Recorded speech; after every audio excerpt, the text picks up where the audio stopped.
Welcome in. Hello, everybody. Good morning, good afternoon. Good to see you all here.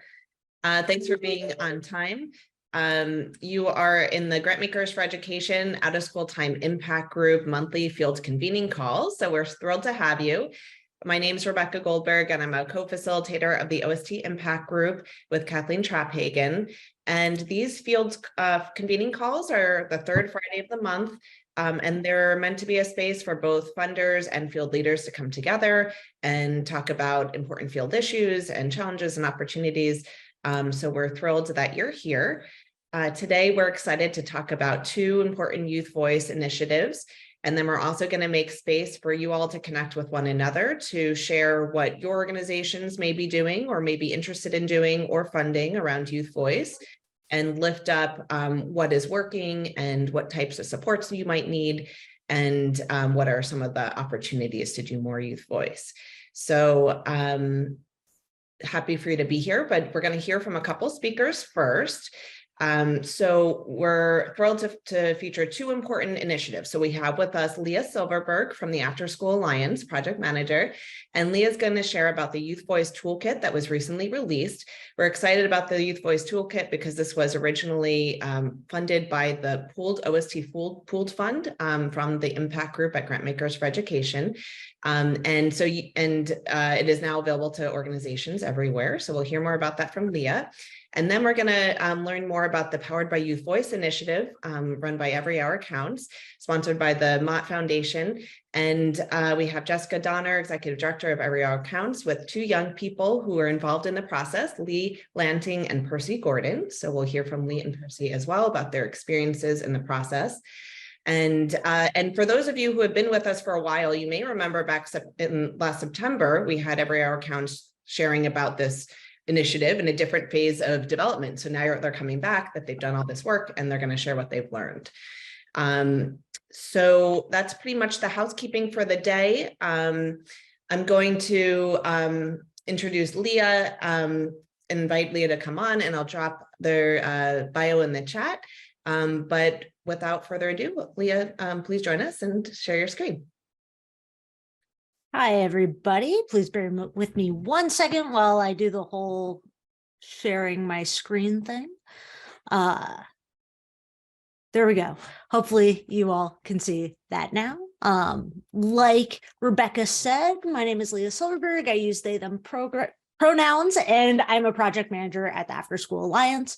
What this means is that I mainly focus on our youth voice initiatives, which we have a few of across our organization, which I'm going to give you an overview of the kinds of programs that we run at the Afterschool Alliance. And then I'm going to dive into the Youth Voice Toolkit and how that was created and how folks can use that at their organizations to help integrate youth voice across any of the initiatives that you are running.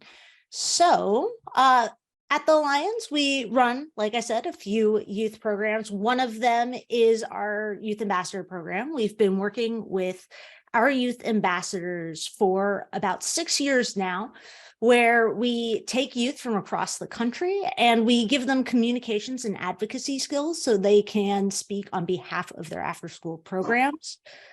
The second program that we run is for the STEM Next Opportunity Fund and their Million Girls Moonshot initiative, and that's our Million Girls Moonshot Flight Crew. This year is the second year of our Flight Crew program, and we do similar communications and advocacy training for these students, but it's primarily focused on girls and opportunities for out-of-school time STEM.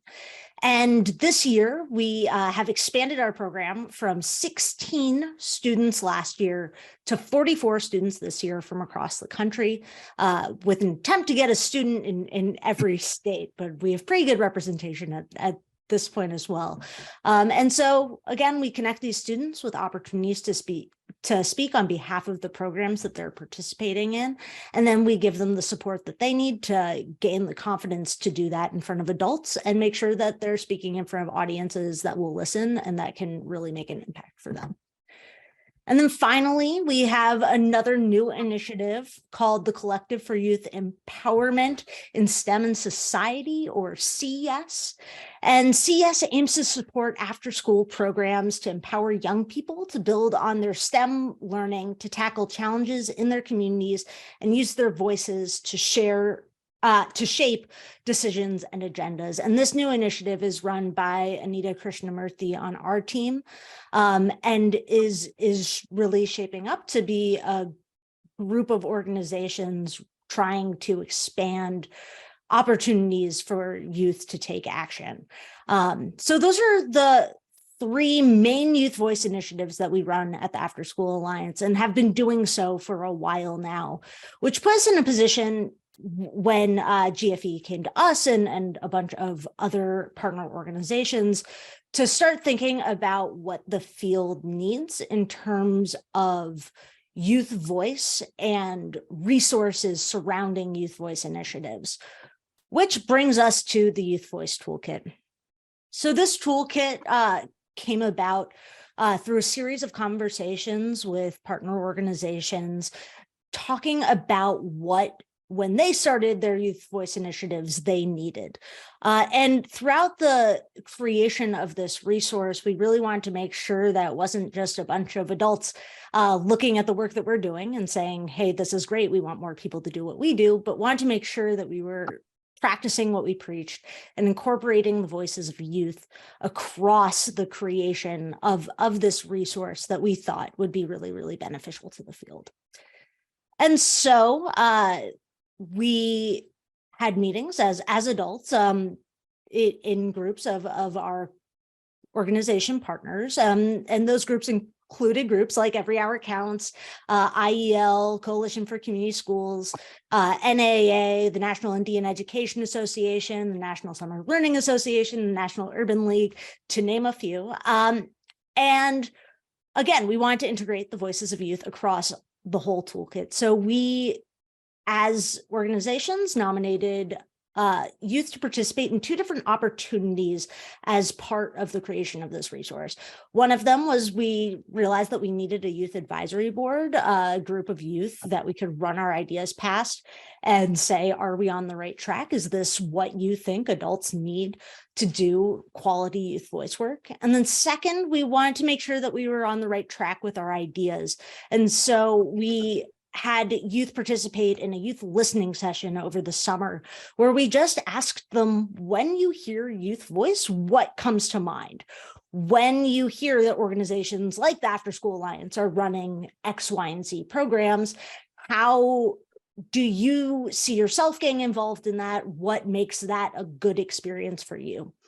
And then finally, as we collected all of these resources that existed, and put them all together into this toolkit, we wanted to make sure that the youth thought that the resources that we had collected and curated were reflective of the conversations that we've been having. And that's, again, where our youth advisory board came in and did a final review of our resource to make sure that it was reflective of what they thought we as adults and organizations needed to do quality youth voice work. So here's the point where I point to our Youth Advisory Board. Fantastic job from them throughout the whole process. I'm really doing the taboo of youth voice work where I'm just speaking to you, and I don't actually have one of the youth from the project on this call. Unfortunately, they were all in school, but this is the space to acknowledge them and really appreciate the work that they did for this project. So who is this resource for? The Youth Voice Toolkit is for programs and organizations at the beginning of their youth voice journey. It's really about finding what kind of initiatives you want to run in the youth voice space, and then finding resources that will help you and guide you in beginning the process of integrating youth voice into your work. It includes lots of resources. It's basically a curated resource of resources that are organized along the continuum of youth voice work. So at what level are youth engaged in X, Y, or Z initiative? It includes spotlights of partner organizations who are doing youth voice work so that organizations can get a sense of what others in the field are doing. And then it includes recommendations based on the work that we've done over the years, and then based off of that youth voice listening session as well. And then finally, we wanted to make sure that the umbrella of youth voice work was supported by culturally responsive programming. So we have some recommendations there as well to make sure that all of youth voice work is framed in a culturally responsive way. And so we are in the beginning of releasing this resource. We've promoted the resource during Youth Voice Week, which happened at the end of March, and it has already been seen over 4,000 times across Facebook and Twitter, just on the Afterschool Alliance channels. We've shared it with the STEM-focused members of the new CES initiative, and then we're planning on sharing at events and conferences moving forward, like the 21st Century Summer Symposium this summer. And then we've shared it on the Engage Every Student Youth Voice and Choice webinar at the end of March as part of Youth Voice Week as well. So lots of opportunities coming up where we're sharing out this resource, and then we're sharing it to you all, and our partners are going to be sharing it out as well. So hopefully you'll be seeing it across multiple channels coming soon. So I've said this amazing resource exists. Now it's time for me to tell you how to get to it. It's at www.afterschoolalliance.org/Youth Voice Toolkit. Really easy to remember. If you go to our Youth Voice pages on the Afterschool Alliance website, there's a banner that includes that resource as well. So easy to find it there. And then one of the elements of this toolkit is we know that this is a field that is changing and growing, and there are more and more resources coming out every day on how to do this kind of work. So we wanted it to be a website to make sure that we could add, remove, change resources that we are highlighting and spotlighting on how to do this work. So my email is on that website. My email is on the screen. Feel free to contact me. If you have a resource that you think would be great for the toolkit that's not there, more than happy to review and add it, or have any conversations about the youth voice work that we do at the Alliance, or youth voice work that you want to do moving forward. So that's my spiel. I'm going to pass it back to Rebecca. Great. Thank you so much, Leah. Thank you for all the resources and the good work that went into the toolkit. Definitely something that every youth organization can utilize, and encourage you to reach out to Leah if you have more questions. All right, we're going to shift over to learn about the Powered by Youth Voice initiative and what they've learned. So I'm going to invite Jessica Donner to come on and share her screen. Great. Hi, everyone. Hi, Rebecca, can you see my screen all right? Yes, looks great. Great. Okay, thank you. All right. Hi, everyone. Good afternoon. Good morning. Thanks for having me. Leah, loved that presentation, and congratulations on the toolkit. I know how hard you worked on it, and that's amazing on the 4,000 hits or shares. And we definitely look forward to sharing that with our network and using it. So thank you so much to you. So hi, everyone. For those who don't know me, I'm Jessica Donner. I use she, her pronouns. I'm the executive director of Every Hour Counts. And I am delighted to be here today to speak briefly about and update you on our Powered by Youth Voice initiative, give you an overview, share a little bit about what we've learned since we last spoke with you in September, and facilitate a conversation with Lee and Percy, two youth leaders from Kalamazoo, Michigan, who are leaders in this initiative, to share a bit about their experience and advice for you all. I'm filling in for my colleague, who you may remember hearing from, Hikma Shirka, who's the Director of Youth Engagement for Every Hour Counts. I'm sorry she can't be here today, but I'm really happy that she's celebrating Eid with her family, and really happy for her right now. And I will do my best to represent her. This initiative wouldn't be where it is today without her leadership. She's an amazing youth organizer in Seattle and has brought so much to this project. So you'll get to hear more from her another time, and I'm just here to relay messages from Hikma. First, very quickly on Every Hour Counts. For those who don't know, we've been around since 2006.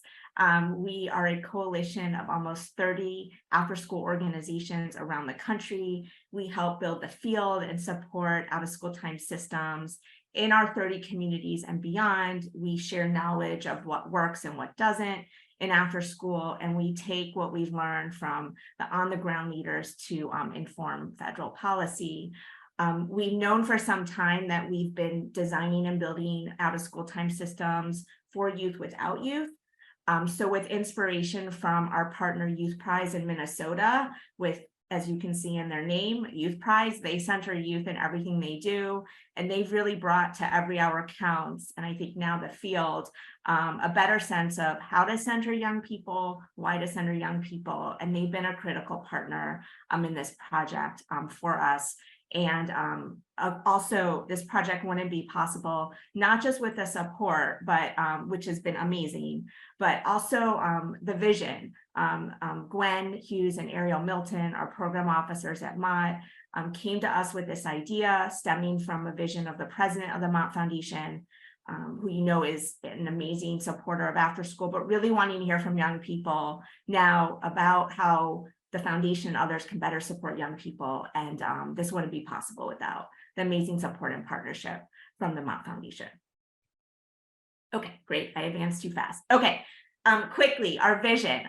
We have 5 elements to our vision for a youth-powered after school with this initiative, which is 1, to elevate youth voice and leadership, to advance the field, empower young people as creators and designers of improvements to existing or the creation of new after-school programs in their communities, to catalyze practice change in the context of addressing racial inequity and other issues of systemic oppression, shift the mindset and behaviors of participating intermediary organizations to share power and more fully center systems change on youth voice, and identify promising practices to advance the after-school field.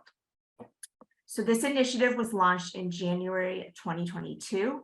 It has a few elements. 1, a national youth survey that was designed by youth and led by Informed Change and Hamai Consulting. And it was a survey designed to better understand what activities youth are involved in, what's faring well in after school, and what ideas they have for improvement. More to come on that, but we had over 1,000 respondents. And we heard a lot of great ideas about really like how happy young people are, how engaged they are. It did go to youth who were already engaged in after school, but also some ideas around how they can see more opportunities for after school as healing spaces to support their mental health needs and support more life skills, which we also found echoed in some of the ideas from the 6 communities. With support from Mott, we were able to make grants to these 6 communities.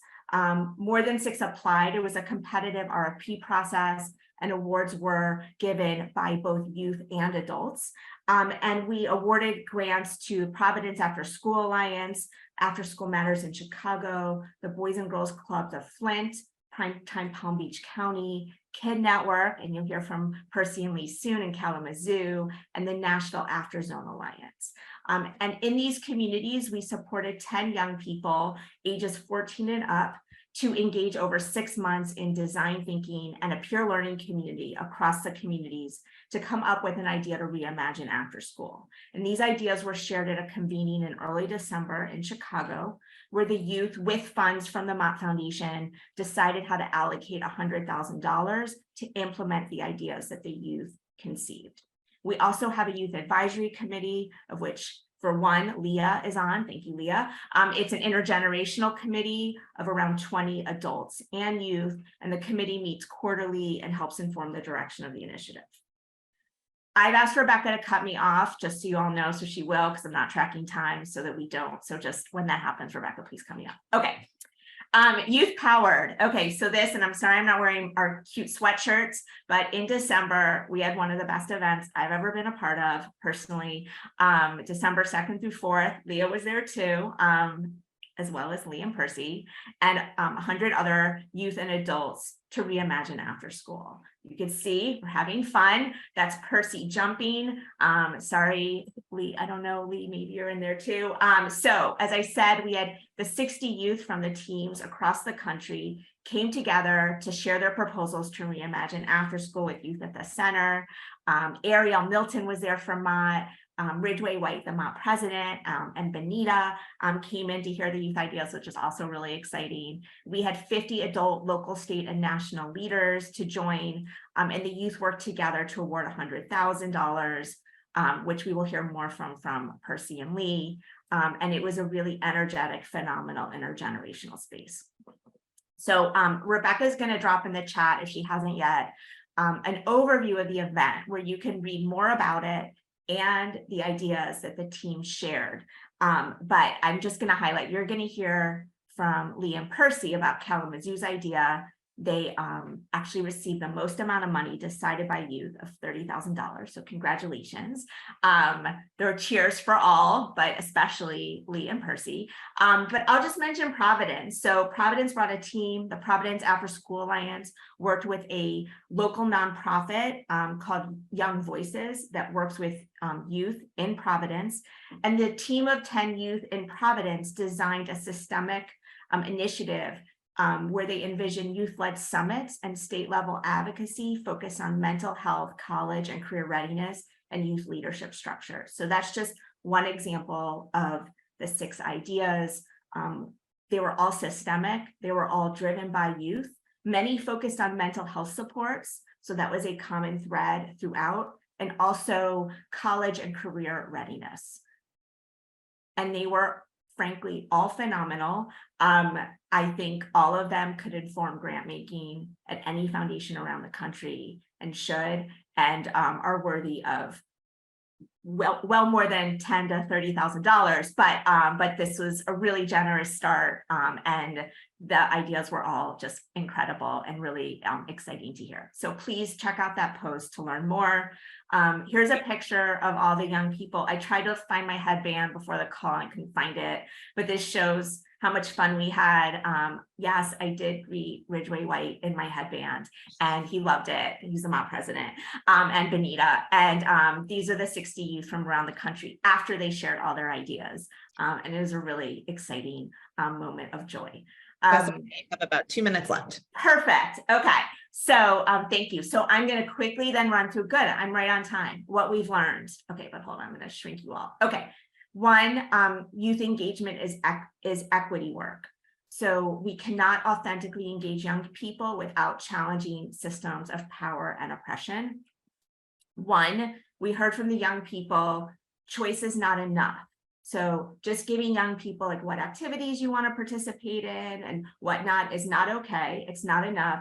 What we heard from the young people at the conference is they want to be integral to all decision-making, implementation, evaluation, and feedback processes on issues that impact their communities. And I'll also add, they're ready. I mean, what we heard from the young people is they can seamlessly and effectively communicate and advocate for policy and systems change in ways in which I haven't heard before. So it was incredible feedback.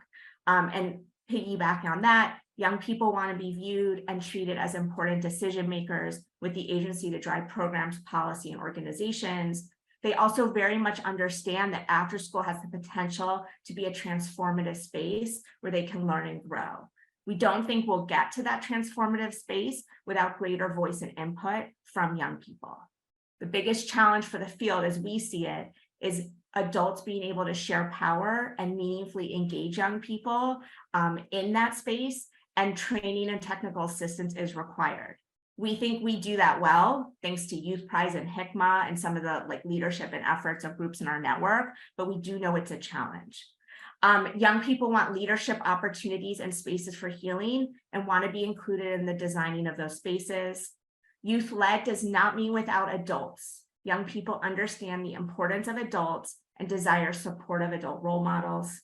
And young people, as I just said, have incredible insights on systems and policies that impact them.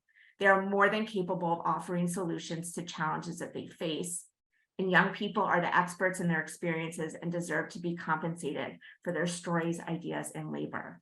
We did compensate the young people $1,000 per youth in the first 6 months of the initiative.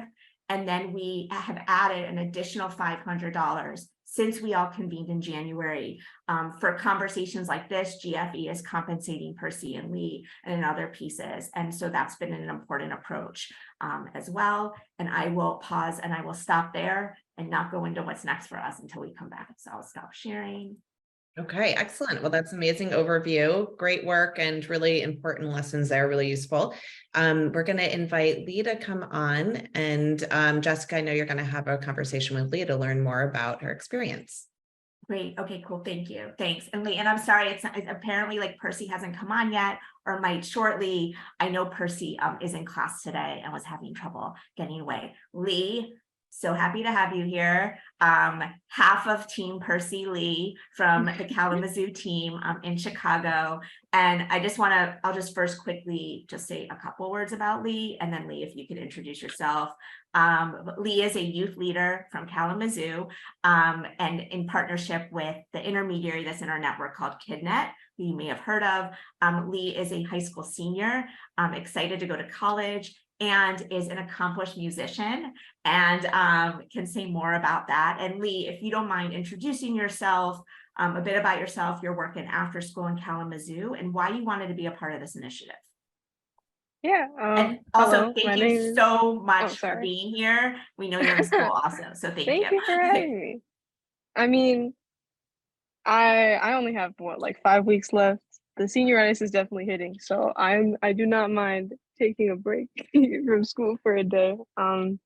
But yeah, my name is Lee Lanting. My pronouns are she, her. As Jessica said, I'm part of KidNet in Kalamazoo.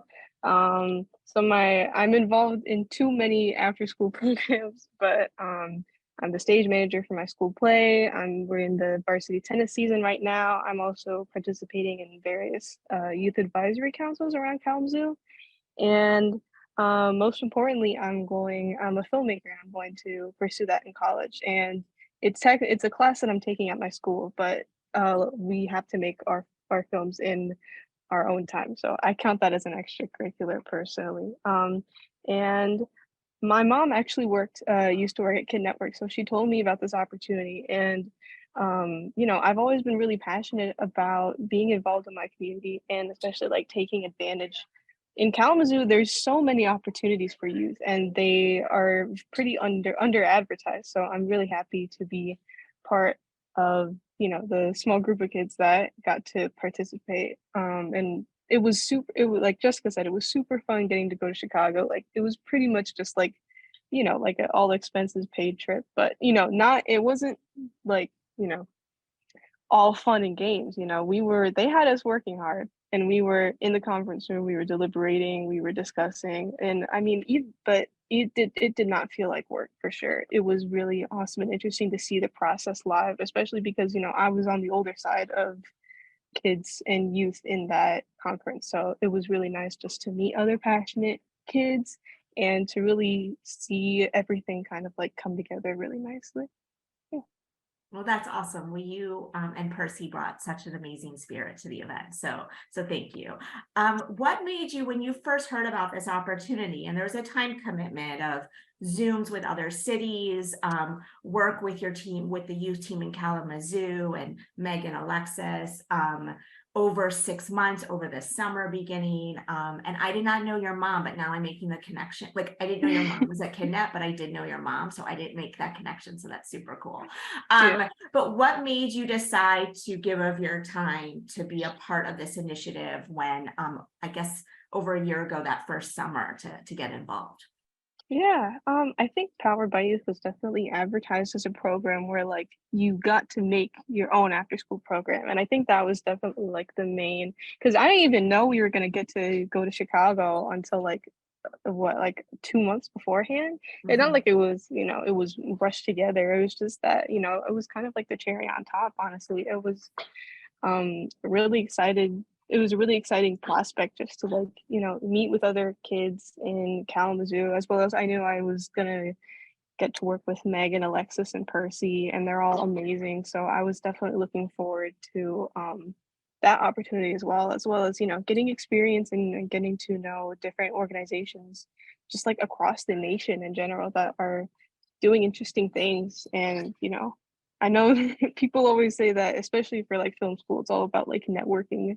So I hope I'm getting like a start into that, and getting to know people that are just as passionate about after school programming and nonprofit work and helping our communities. Awesome. No, that's fantastic. No, that's great. And yes, I'm so glad that the idea to directly design after school was appealing to you. So if you could tell us about the idea that you and Percy shared in Chicago, your idea to, I guess, reimagine, redesign after school in Kalamazoo. Yeah, we'd love to hear about that. Yeah, it was called I Spy: The Future of After School. So SPI it's also spelled SPI. It was oh man, it's either an anachronism or I forget the other word for it.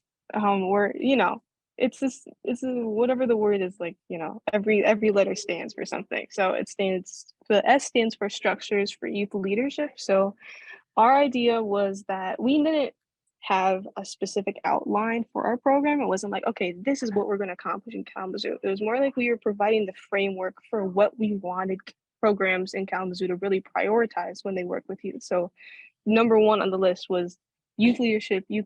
Like we wanted to have a youth board or youth leaders at every single level of the program. Like our main idea focused around like kind of like a rec center for kids that provided different programs, or just like a space for youth to hang out if they didn't have anywhere else to go. And we had the idea of like peer leaders, so like older youth can kind of like work their way up to kind of not being supervisors per se, but just like, hanging out with youth, making connections and facilitating those programs, as well as having youth advisory council and having youth work directly with the board of this hypothetical after school program to ensure that they're decision makers at every level, not just with one youth advisory council that, they can point to like youth leadership, because, sometimes it works, sometimes it doesn't. And we wanted to ensure that youth would have a voice no matter who's in charge. So it's unavoidable. The P stands for peer relationships.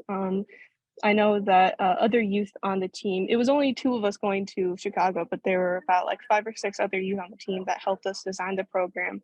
And they really wanted to prioritize, creating spaces for youth to form relationships with each other, and not only having a space where youth could go if they needed some alone time, but also to find similar youth and providing programs that can bring youth with similar interests together. And finally, like the I stands for inclusion, where we really wanted to focus on like accommodation. And Kid Network has a specific it's in our mission statement where we are anti-racist, and we want to make those steps, especially towards prioritizing youth of color in our programs. And I think that's really good, because I think organizations can always say like, oh, we want to help marginalized groups, but a lot of times it can kind of like fall through the cracks in a way. And I think the best way to ensure that equity happens in our communities is to have specific goals. I'm on a YAC for the Kalamazoo Community Foundation, and we have our specific priorities are helping youth and also racial equity. And I think there should be organizations that are specifically for LGBTQ youth. Well, every organization should be aware of how they can accommodate different youth, and should always, make sure to accommodate and honor every marginalized group out there. I feel like the best equitable situation comes from different organizations with different strengths kind of collaborating, because there's not one organization that can really do it all. So yeah. That's totally true. There aren't. And the more we're clear on like what value each organization adds and how they can collectively work together is great. I still remember you guys came out with spy glasses, right? Yeah, we had to buy like sunglasses the night before. So then we said like, I spy the future of after school. And then we like put our sunglasses on. Yeah. It was such a phenomenal, all the ideas were phenomenal. One of the pieces with Kalamazoo was just how much of a systemic approach, like full-bodied systems approach. And so sophisticated. So thank you. And so I'm now going to ask you about the decision-making process of the young people. So for the folks on the line, we had the youth had $100,000 to then decide if they were going to give to one initiative, more than one, all, and how they might do that after the youth, after the 6 communities gave presentations. And the ideas from each community were budgeted at $100,000 each. So while like Lee and Percy and Kidnet received $30,000, their original idea was $100,000 vision, and same for the other communities. So Lee, how was that process? Can you speak a little bit about what this youth participatory grant making, Yeah. and how that went? So what was actually surprising was, not in an accusatory way at all, just, how it shaked out was every organization actually thought that we were going there, we were each going to present our after school program, and then we were just going to select one winner to select $100,000, which is why every program structured it around, this is what we're going to do with the 100,000. Like, we didn't have a specific budget lined out, which personally I was a little bit worried about, because I do know that other programs were like a lot more meticulous in being like, we're going to allocate this money for this specific purpose. And that was really cool to see. But then the moderators announced after we were done presenting, like, what do you want to do with the 100,000? And I think it took a couple minutes for the youth to kind of adjust to that idea, where it's like, there may have been a little bit of unrest after we realized that, oh, like, no one person is getting $100,000. But then I think it really opened things up, because then we all realized, like, wait, we actually, I think it just took a second for the youth to adjust, because I don't think any of us had ever like had that like amount of money and power in our hands, and then, they were like, what do you guys want to do with it? So it became a little bit intense, but I think it never became like vengeful, or like there were no difficult feelings towards other people. It was just clear that everyone wanted to have the opportunity to implement their program. And regardless of how intense it got, I think all the youth, almost like it wasn't even a discussion. It was kind of like an accepted fact that was like, wait, like, we all want every program to at least get something. Like, we all want to walk away with some sort of resource. And it was really empowering to see like that, just like base understanding that even though we were coming into this with the idea of like, winner take all, after things kind of like shifted, then, it was an undisputed fact that everyone wanted at least some money for everyone to have the opportunity to implement their program, even if it was at a lesser level. And I mean, the space was really amazing. It was a really nice, huge conference room. And there were also, I personally appreciated that there are a lot of things to kind of like do with your hands. Like, it's really hard for me to just like sit and listen. So I did, I'm sure if you asked anyone sitting next to me during that conference, I had like a couple art projects going on while we were all discussing, but it only helped me like, stay involved more. And honestly, if I didn't have those resources, I probably would have zoned out and been really tired. But, I never felt scared to speak up. It was definitely like, it was a passionate space. It was never an uncomfortable space. And no one was like, you can't speak, or like, there were maybe some interruptions. But again, everything came back to the fact that, everyone's just excited and passionate about the project that they put a lot of hard work into. And no one actually, stood up and said like, I believe that I deserve all the money, and I think I definitely appreciate the adult moderators there, because we had like these microphones. They were like little cubes, but then they were also like really soft, so then you could like throw them across the room. Yeah. And I also know that if Percy was here, he I'm just right has here. such Percy just joined. Yep, I just joined. I'm sorry, I was taking care of some stuff at school. Okay, so now this is amazing, because all of you get to meet Percy. If you ask any person who was at that conference, everyone knows how welcoming and amazing and how genuine of a person he is. And I think honestly, he was definitely integral to everyone feeling so comfortable and open in that space. So go ahead. Awesome. We're so happy you could join, Percy. We're going to make a couple of shifts so we can hear a little bit more from you. And have everyone on the line, I think, ask questions. Rebecca will help facilitate that. So thanks so much for making time. And just a quick for folks on Percy. Lee, thank you so much for Percy. Lee brought us up to speed on the experience in Chicago and the I Spy idea. So that's where we are. And Lee, thank you so much for that. And we'll come back to you in a minute. But for everybody, Percy's a high school senior in Kalamazoo, headed off to college in Michigan, right? Yes. Yes. So congrats.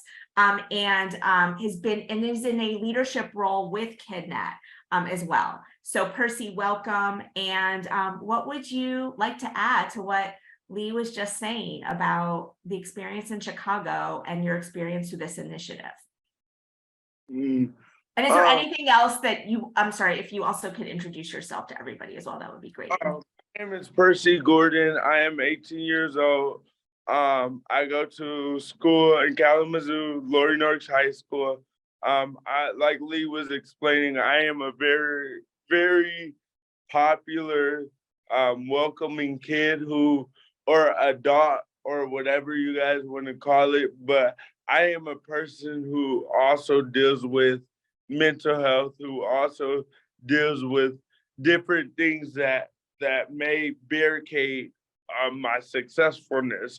And so going to Powered by Youth, even starting off was rough for me. Even like planning how we gonna start the program. I can even continue this time. I called Lee and I was like, hey, how we gonna do this? Like I even called Lee the night before, like it started off with 10 of us and only 2 of us went.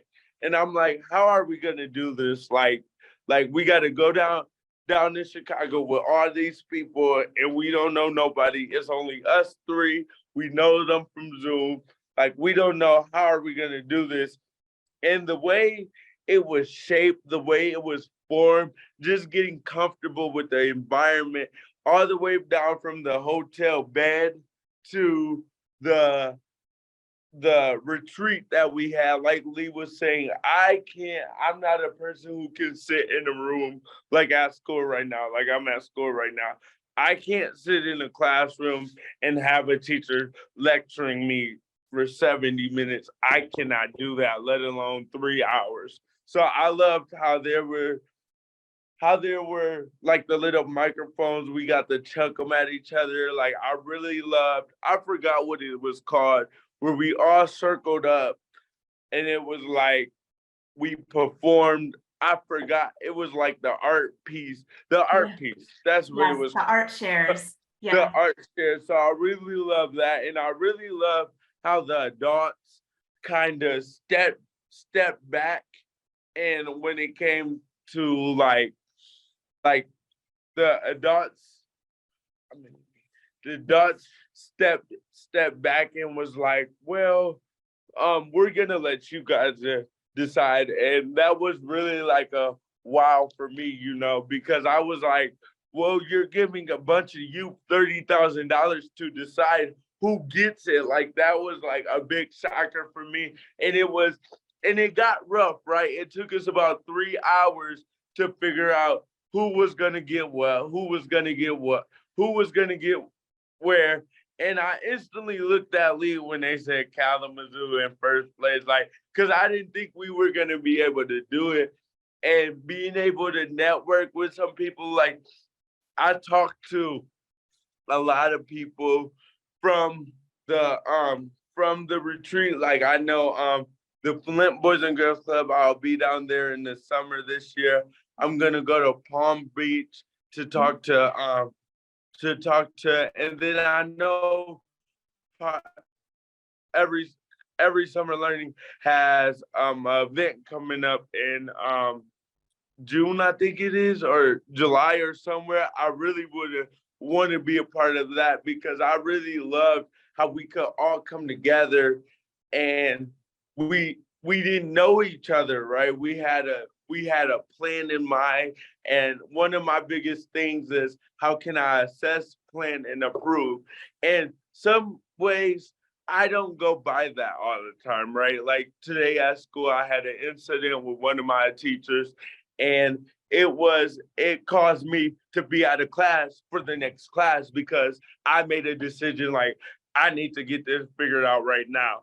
And so it kind of made me feel when I was in Chicago, it kind of gave me a feel of how people work together with a team because I felt super official. Let me tell you guys, we were on the 15th floor in Chicago in the business room. I felt like a president. Like it was elevators everywhere. Like I think one of the buildings we went into, it was like 103 floors. I was like, how is this even worried? Like I'm always worried about the little things. And before I went to Chicago, I was worried. I was like, because I'm a person who suffers with people beating me down and using the word retard or you're slow or you can't do that. So I was really worried, and I didn't get that once.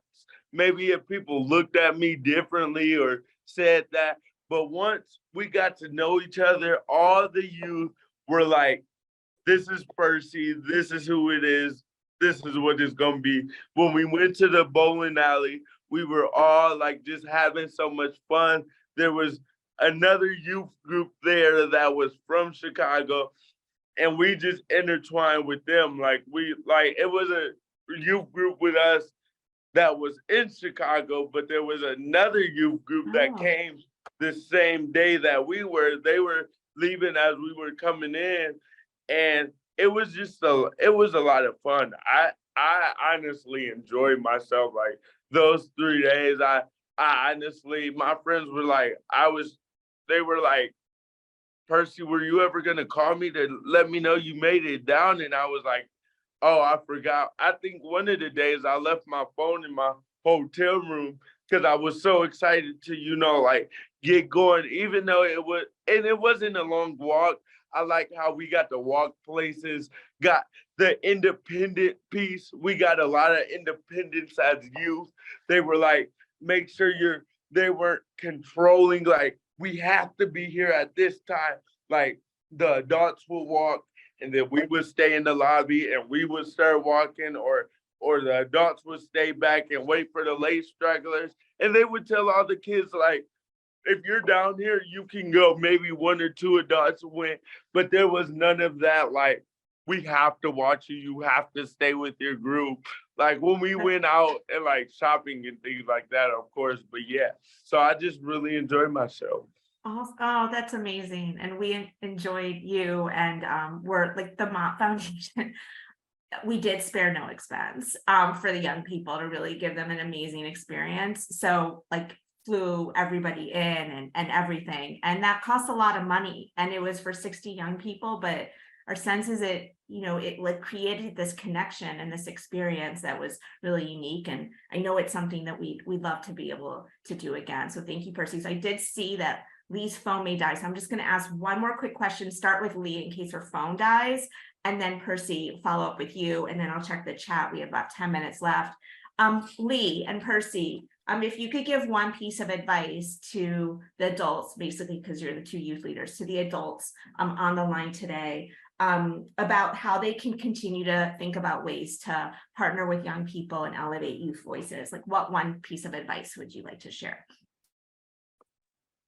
I looked at these questions ahead of time and I wrote down a couple, but I would say that I think what I said earlier, definitely making sure to what communities are you serving, and also being aware of like what city you're in, and also like youth know their communities best and what impact them, especially like if you're an out of towner, I guess, like you're not the one going to school there, you're not the one like getting takeout from you don't know the restaurants, like I think it's really about understanding that youth have these perspectives that you can't get anywhere else, and it's a huge resource that is rarely used.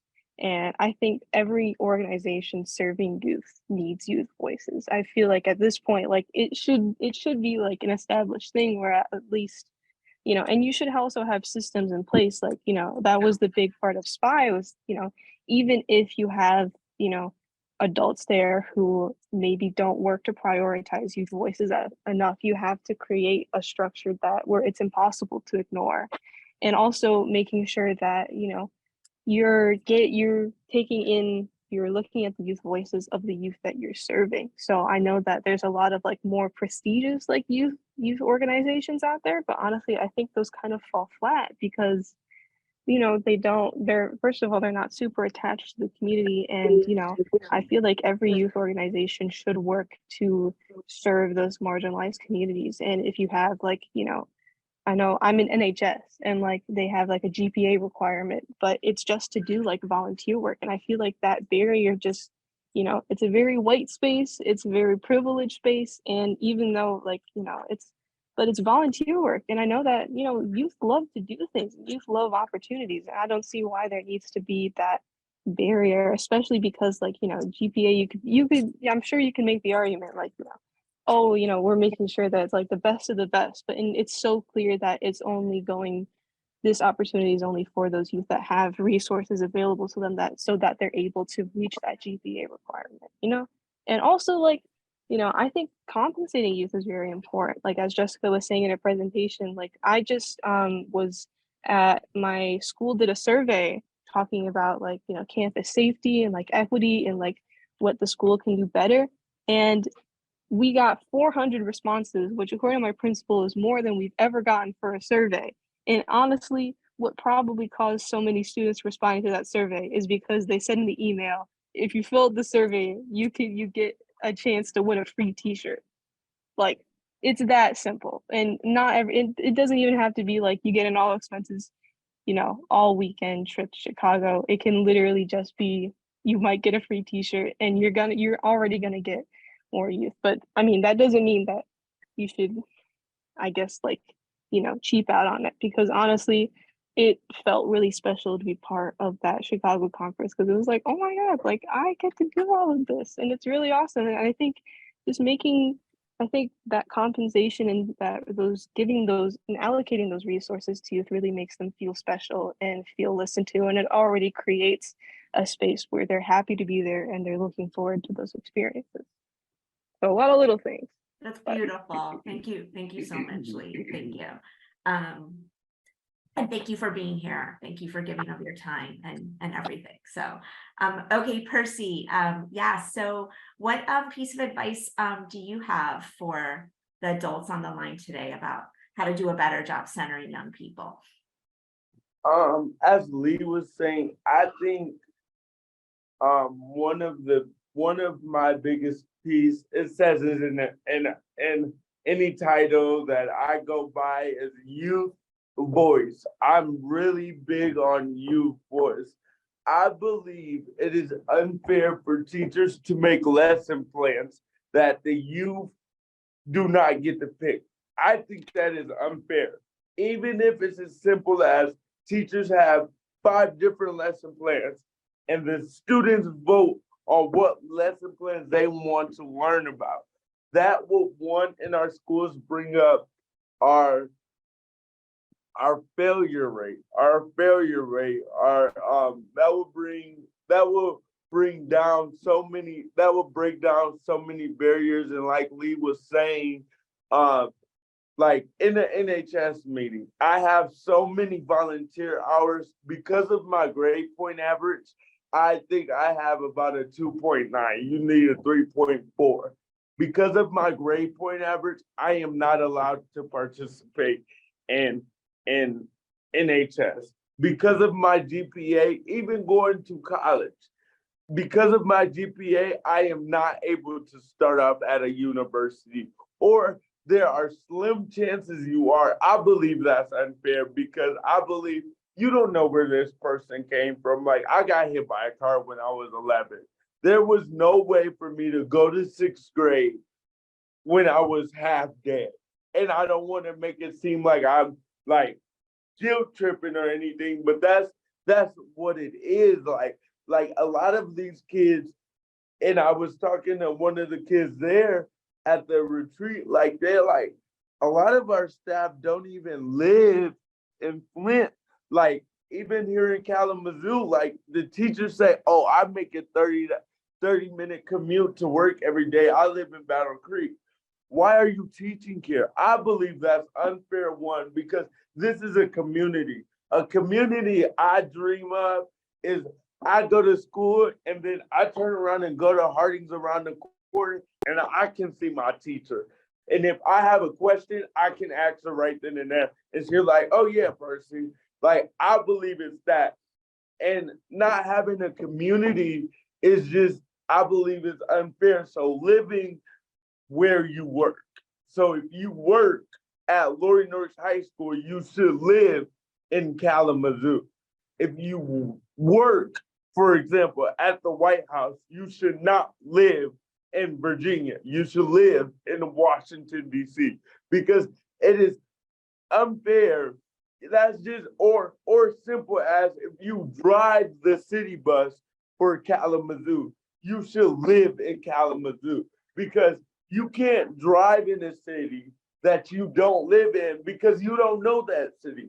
I mean, some people do. Like, I don't live in Battle Creek. That Battle Creek is about 15 minutes. I can make it about 12 minutes. I know my way around Battle Creek, but I don't believe it's fair for me to take somebody's job who lives in Battle Creek, who needs that job. I believe that's unfair. I think the reason why we have a teacher shortage or the reason why we have a youth development shortage is because there's spots being taken up from people that doesn't live in the same city that they work in. Like, I believe that's unfair. Like, yes, a county, maybe like we have a county in Kalamazoo is Kalamazoo and right the next street over is Parchment. That's fine if you live one street over from Kalamazoo. But if you live in Grand Rapids, driving 3 hours, driving an hour to get to work every day, I believe that's unfair. And then another piece of advice that I get, youth voice, let the youth pick what they want. Because I know when I was a youth, if you pick something that I didn't want to do, not gonna happen. Like, whatsoever, like, no, we can fight, we can scratch, we can do it up, because I'm gonna take you up and downtown, because I'm not gonna do it, because I didn't agree on it. I like to tell my teachers this, I have to do this. Picture me doing this. Can you picture your kids doing this? Like, if you can't picture us doing it, then why do it? Like, one of my teachers who resigned from Laurie Norris, she told me that because there's not enough youth voice at Norris. There's not a youth schools, period. And I thank God for the OST, the out of school time, because here we are trying to make a change. And I want to try to like make it so out of school time can start giving students diplomas and start getting students so people can, so you don't have to go to public schools. They can come to our schools and be more successful. Like, I believe we don't need a biology class. What are we taking biology for? We need a class to teach us how, if our siding falls off of the side of our house, how we can change the siding, or how our flat tire, if we have a flat tire on our car, how we can change that. They don't teach us that. That I like to say it's their way or the highway. And it's not fair to us because they get mad at us because we don't know how to do something and they're not teaching it. We like I believe not you guys, but the adults in today's generation has failed us as kids in the last 5 years because I don't know how to change a tire. I don't know how to change my oil.